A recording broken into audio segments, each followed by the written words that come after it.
This statement is factual. RTD is denying paratransit to people who cannot walk. I've been fighting this for over 4 years. This statement is factual. RTD is discriminating against certain people with disabilities, namely those that cannot walk. This statement is factual. Individuals at RTD, Zami Silva, Paul Hamilton, Ann Hillier, Gretchen, are adamant to expand their efforts to deny paratransit to a certain class of disability. All those in this group must needs be fired for discrimination. Clean-cut discrimination. Please check your records for the Appeals Committee for Paratransit with 2 questions. 1.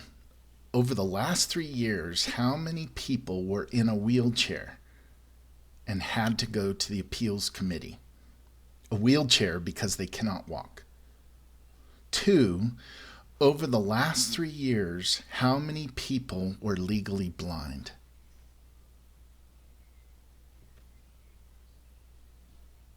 If a doctor writes a prescription for a wheelchair, yes, that is how wheelchairs are ordered, at least through Medicare and Medicaid, and frankly, even with private pay.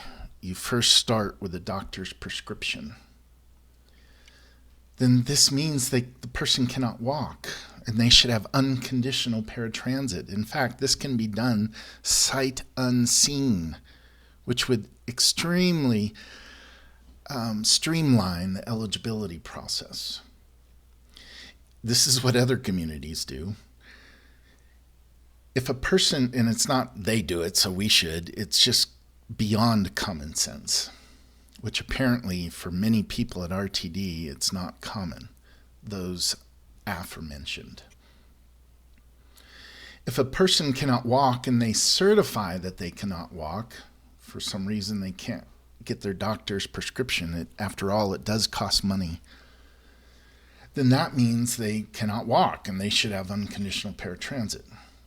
For persons who have a situation where they can walk one day but not the next day, which is common with many diagnoses, then that means they cannot walk and should have unconditional paratransit. If RTD thinks people want Access-a-Ride, they are sorely mistaken. Access-a-Ride is substandard to fixed route in dozens of ways. Access-a-Ride is twice as much money as the highest fare on fixed route. Rather, people need paratransit. RTD is stripping a person's dignity by forcing us to grovel on the ground by having to discuss sidewalks, snow, foliage, illegal parking, curb cuts, batteries, prosthetics, et al.